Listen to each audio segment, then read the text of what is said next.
¿Se relajaron demasiado las medidas? Es una pregunta que podríamos hacernos. Las expectativas que puedan existir respecto al comportamiento de esta sexta ola de contagios hacia el cierre de año podría también situarnos para comprender si hay que entender mucho más preocupante la situación o está más controlado entendiendo factores como la propia vacunación. Para hablar más sobre esto y estas expectativas que se pueden tener sobre la sexta ola de contagios, sumemos a la conversación a Eduardo Antonio Lara Pérez, académico titular de la Academia Mexicana de Pediatría y director general de la Fraternidad Médica por la Salud AC Médicos Unidos por México. Muchísimas gracias por estar aquí acompañándonos. Iniciando con esto, ¿qué podríamos decir?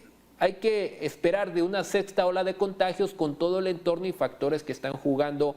Digamos que a favor de nosotros, las hospitalizaciones son bajas, no hay tanta gravedad, pero fallecimientos existen y los contagios cada día parece van otra vez en aumento. Definitivamente, muy buenos días, Francisco. Esta sexta ola se ha caracterizado, ya sabíamos de hecho que se iban a incrementar los casos por COVID y como tú lo has mencionado, efectivamente se han relajado en mucho todo aquello de contención. O sea, la distancia social, evitar el contacto físico, el uso del cubrebocas, por supuesto, el aseo frecuente de las manos, las plantillas sanitizantes, etcétera. Y tan solo por mencionar, en una sola semana, al día de ayer, hubo casi 32,000 casos nuevos. Y hay que tomar en cuenta que estos casos son los que se hicieron una prueba. Deberíamos de más o menos calcular que hay 3 veces más casos que no se registran, que no se hicieron la prueba y que quedaron por ahí, pero que también contagian. Y sobre todo, si hablamos de la mortalidad, en esta última semana han fallecido 225 personas, que tampoco es una cifra baja. Lo que pasa es que tenemos todavía la idea de una pandemia que cobraba miles de muertes en cuestiones de semanas y que era pues verdaderamente una tristeza.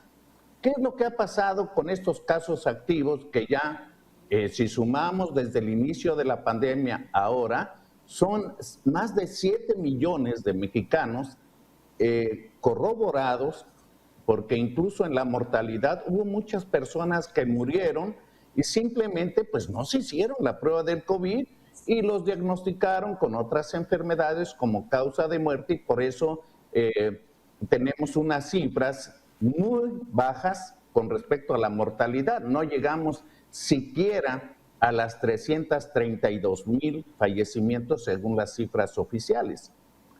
Por otro lado, se ha dejado de comprar vacunas para la cobertura de vacunación de las personas que aún no se han vacunado, que todavía hay un porcentaje, de personas que solo tienen una vacuna o de personas que tienen 2 vacunas con riesgos importantes y comorbilidades y que han pasado más de 6 meses de la última vacunación. Esto también es importante porque si bien a lo mejor le cubre suficiente como para que no muera, pero también puede gastar recursos hospitalarios y causar secuelas en personas susceptibles que puedan causarle la muerte o la expectativa de vida, la pueda disminuir. En México, al dejar de comprar vacunas reconocidas por los organismos internacionales, como la Pfizer, Moderna, AstraZeneca, pues ahora se está promoviendo la aplicación de la vacuna Abdala, la cual no tiene registros ni reportes científicos que avalen, a pesar de las áreas sanitarias, y eso es desde el punto de vista moral y científico, pues algo grave, como sucedió con la vacuna Sputnik rusa, que sin reporte se aplicó en México y que ahora se dice que se aplica, pero yo no sé dónde, ni siquiera esa vacuna la tenemos. Al parecer el gobierno está promoviendo la compra de vacunas Abdala para cubrir a la población.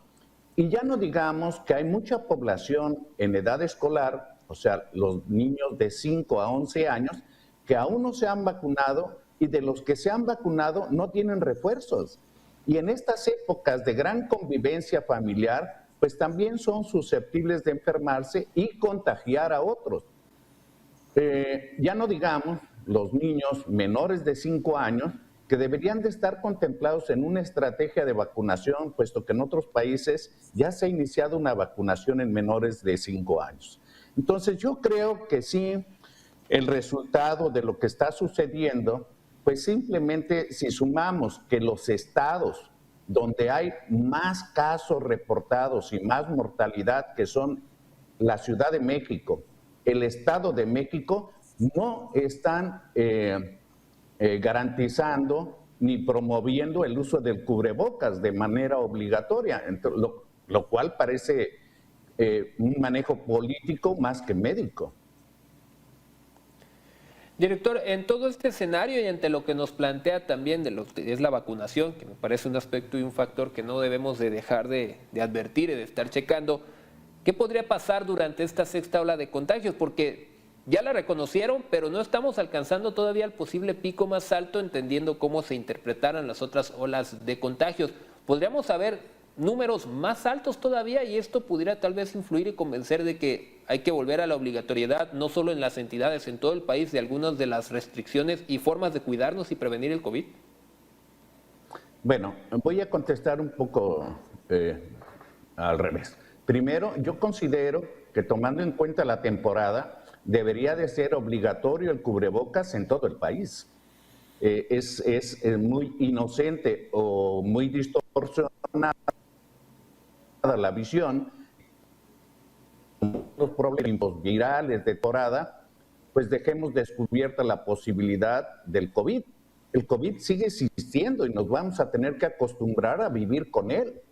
Va a ser muy difícil que desaparezca y va a ser muy parecido, así como la influenza.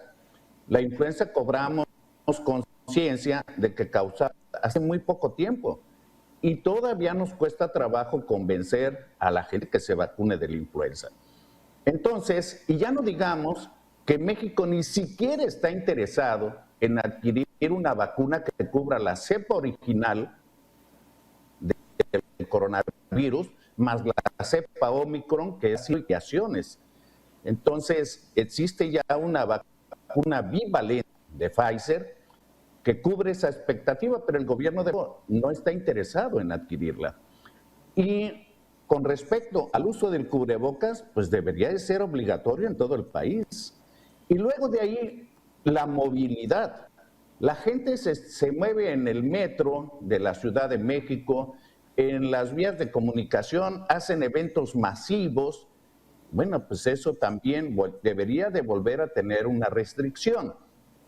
Y aparte, ¿qué es lo que sucede en esta temporada? Pues viajan las familias, se reúnen en familia, etcétera. Algunos de los que están más convencidos y más enterados de lo que está pasando, se hacen una prueba COVID para poderse reunir. Esto es un poco difícil y caro para muchas familias, pero cuando menos que tengan los cuidados necesarios de decir, ya te vacunaste, tienes vacuna no solamente de COVID, sino de influenza, no tienes ninguna molestia, no te has sentido mal. Si tienes alguna molestia o estás enfermo, pues no asistas a esas reuniones. Entonces yo creo que de esa manera posiblemente se podría mejorar la expectativa, que yo creo que el pico más alto va a venir en 2 semanas, por ahí de mediados de enero.